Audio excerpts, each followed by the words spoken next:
And I think to myself, what a wonderful world.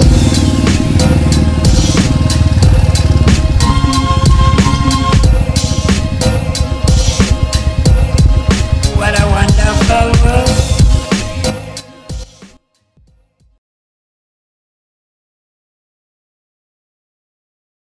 Sisi ngepot seal ya. Nah, klep udah kita lepas. Klep udah kita lepas tadi, ini hasilnya klep lama ya, kita lepas. Kita cek juga kali status botolannya, ada cacat nggak di sini. Kalau di sini nggak ada cacat, berarti botolannya bisa dikatakan sehat. Oke, nggak ada gores. Oke, nah sekarang lanjut ke masalah copot apa namanya seal. Seal ini nih, seal klep ini rusak nggak rusak, ketika Anda bongkar head itu wajib ganti. Itu buat saya seperti itu, wajib ganti. Rusak nggak rusak wajib ganti. Kenapa? Biar sama-sama hitungannya sama-sama nol antara klep dengan seal, wajib ganti. Nah, gimana caranya? Kita menggunakan ini aja, menggunakan apa? Ini saya bikin khusus ya, obeng congkel khusus. Bisa juga obeng ini, bisa juga ini apa ya, tang ini ya, seal clip. Bisa pakai ini, lebih mudah pakai ini tinggal angkat. Saya juga pakai ini, atau kalau nggak punya pakai ini, tapi harus sabar kalau pakai ini. Nah, kalau ini contoh ya, ini ya, ini kalau kita jepit angkat, jepit.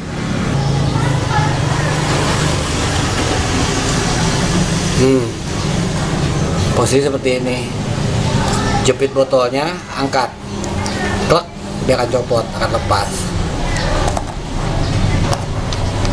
Oke, sana juga jepit, ya ini angkat. Nah, nih kerusakan klep biasanya di sini, biasanya ini pecah atau sobek atau kaku, dia jadi batu, dia keras, sehingga oli bocor masuk dari noken, bocor ke ruang bakar. Ini penyebabnya. Bisa juga ininya putus, ininya sobek, macam-macam. Makanya saya bilang tadi, rusak nggak rusak, ini wajib ganti. Oke. Nah, lanjut, ini di sini ada sitting pair ya, nih sitting pair. Nah, ini namanya sitting pair. Ini kalau mau dibersihin memang kita lepas aja sitting pairnya, ada di bawah dia. Ini sitting pair. Nah, sitting pairnya jangan lupa sama ini. Nah dilihat kerak full. Ini wajib kita recovery ya, kita bersihin dulu, baru kita skir. Jangan di skir baru dibersihin, 2 kali kerja. Mendingan kita bersihin dulu baru kita skir. Nanti pakai obat grease ya, ada grease.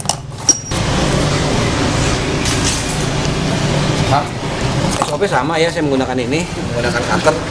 Tapi itu tadi pelan-pelan ya, jangan sampai baret, jangan sampai gores. Pelan-pelan ke target, fokus ke target ini aja nih, kerak. Nah, nggak perlu ditekan, didorong aja.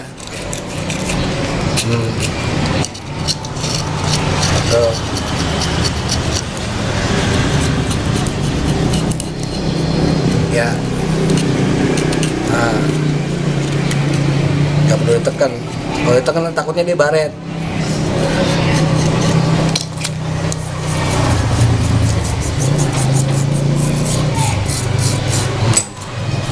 Ini agak keras nih, yang coklat ini agak keras biasanya, kering gitu ya, agak keras. Nah, harus sabar. Kalau yang abu-abu gini umumnya dikit aja, dengan kategori saya langsung bersih dia. Tapi kalau udah kerak dan membatu itu agak susah memang, harus sabar. Dibantu bensin atau ini karbu cleaner boleh, pakai kuas, lebih melunakkan dia, jadi lunak. Kalau lunak dia empuk, gampang gampang dibersihin, gampang dicongkel.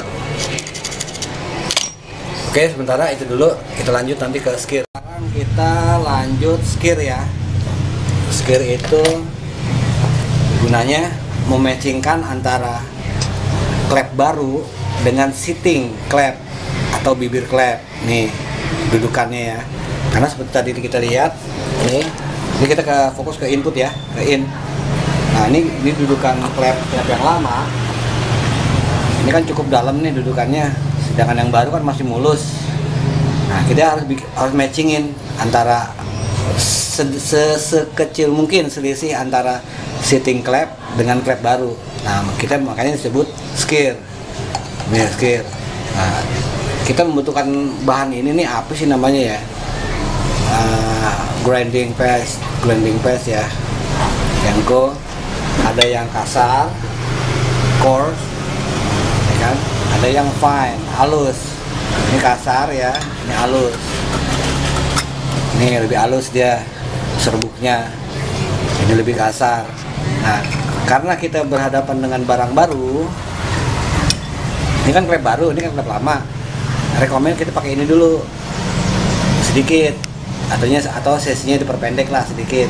Nanti setelah ini selesai, kita lanjut pakai ini, pakai yang fine, pakai yang halus. Untuk finishing dia lebih kepada finishing, gitu loh. Ada bedanya, nanti kita tunjukkan. Oke ya. Terus saya juga membuat ini adaptor ya. Ini adaptor dari selang bensin, ini buat ke bor. Adaptor ini, jadi saat masuk, ini masuk kemari. Ya kan? Ini bor berputar. Jadi kita tarik turun gitu. Menggerus di sini. Obat ini ada di sini. Obatnya. Nah, seperti ini. Tuh, terang nggak? Kelihatan ya, ini ada obatnya, udah saya olesin. Yang dia pakai yang coarse dulu, pakai yang kasar dulu. Oke. Nah, kita juga butuh ini. Ini sedikit bensin ya, buat referensi supaya cairan tadi bisa menyebar keliling. Kita tetesin aja, nah supaya dia lebih menyebar. Cuma saya menggunakan bor aja lah yang simple, tapi jangan maksa. Artinya kita bertahap, maju mundur ya, atas bawah.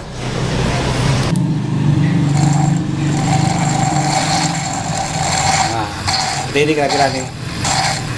Kalau bisa menggunakan bor yang multi speed, kalau bisa ya, artinya ditekan pelan, dia mutar pelan, ditekan kencang dia ngacir gitu. Jangan langsung ngacir, pelan aja dulu. Sambil atas bawah begini. Jangan langsung main gas, kalau main gas begini takutnya habis sitting klepnya. Jadi makanya kita pelan-pelan aja.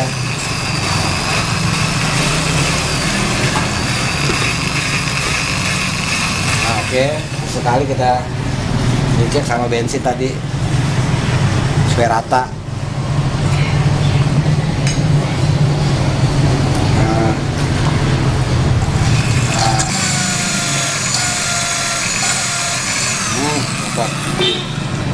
Oke, kita cek sekalian.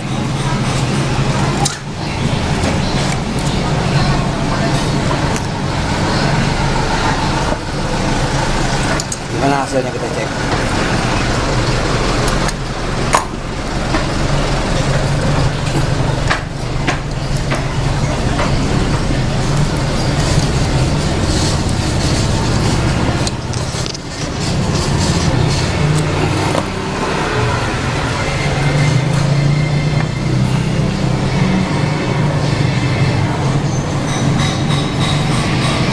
Nah, udah putih kan? Udah kegosok kan berarti dia. Nah, udah bisa matching dia sama yang ini, sama sitting klepnya. Coba sekarang kita cek juga yang sini. Ada yang grepes atau enggak, ada yang oleng atau enggak. Kalau oleng tuh biasanya tracknya ada yang lebih besar mengecil gitu, berarti oleng. Bisa juga disebabkan dari ini bengkok klepnya atau skirnya yang nggak lurus, bisa juga. Nah, udah terbentuk, kelihatan ya, udah terbentuk dia. Nah, kalau ini kelihatan nggak ya? Nah, kalau kita zoom, ini kalau kita detail, ini nggak boleh ada grepes, nggak boleh ada bintik-bintik kecil-kecil gitu, mau hitam, mau biru gitu. Dia harus clean, harus bersih bibir ini. Kalau dia ada bintik, ada noda, atau ada cacat gitu, dipastikan pasti bocor kompresi. Dia harus mulus, harus mulus. Setelah sesi input dan output sudah selesai, kita scrub, kita skir, kita bisa tes seberapa efektif, bocorkah hasil settingan kita. Dengan cara ini tadi, pasang klep, pasang busi. Kita bisa referensi bensin, kita taruh, cukup kita genangkan aja dengan posisi 0 derajat ya, rata ya. Kalau dia bagus, dia nggak akan rembes, nggak akan bocor, bensin nggak akan hilang, nggak akan turun, dia akan stay tetap. Itu salah satu indikasi paling sederhana mengetahui apakah sekiran kita bocor atau enggak, artinya udah cukup atau enggak. Itu aja caranya, pakai bensin. Tapi ini kita pasang, busi kita pasang, kita genangin bensin full rata dengan 0 derajat ya, dengan rata posisi. Kita tunggu mau 1 jam 2 jam, monggo silakan, kalau asal kuat-kuatan aja. Tapi intinya caranya paling gampang seperti itu. Oke ya, itu notifikasi tambahan aja. Nah, tadi kita di posisi awal kita nyeting untuk yang kasar ya, yang tadi yang coarse ya, kasar. Sekarang karena udah dapat track, udah dapat hasilnya, kita tinggal finishing menggunakan yang halus. Ini kita tutup.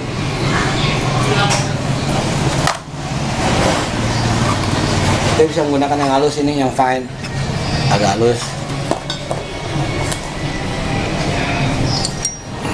Sama ini kita olasan beda.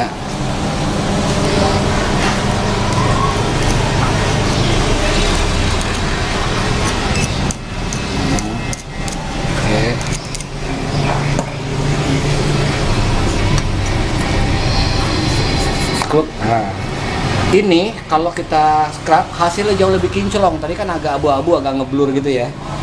Kalau kita gunakan ini, dia akan lebih kinclong karena apa? Aja lagi apa namanya? Bahannya lebih halus dia. Kalau ibarat kasar, kalau amplas itu kan seperti halnya amplas itu ada nomornya kan. Ada amplas 1000, amplas 4000, amplas 5000 gitu. Makin besar angkanya, dia makin halus. Sama dia juga begitu.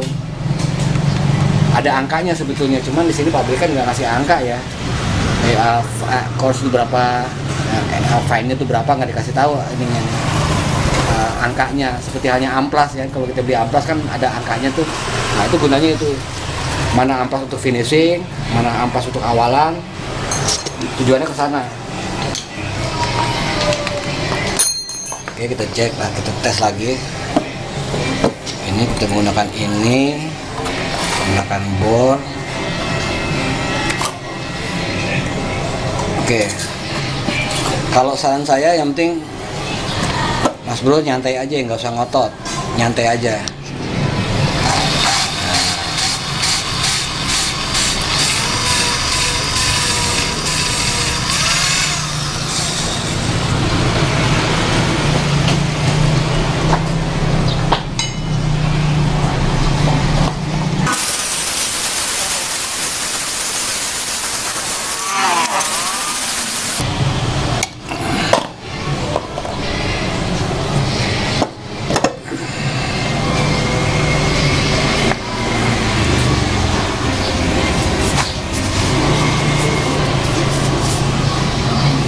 Nah,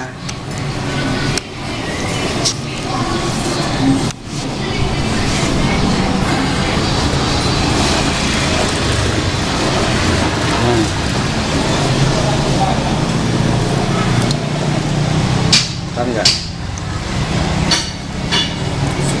fokus ke bibir ini nih, ke bibir ini nih. Ini nggak boleh ada cacat, nggak boleh ada bercak di sini. Kalau ternyata masih ada bercak, kita ulangin lagi sampai bercaknya hilang. Itu salah satu cara skir klep. Sama misalnya ini klepnya klep lama gitu kan, kita mau skir ulang, katakanlah banyak kerak apa segala macam, karena setelah kita recovery, kita bersihin, kita mau skir ulang ya, itu tadi targetnya bibir ini nggak boleh ada bercak, harus mulus. Kalau kita zoom gitu, ini harus mulus, nggak boleh ada bercak, apalagi rempal.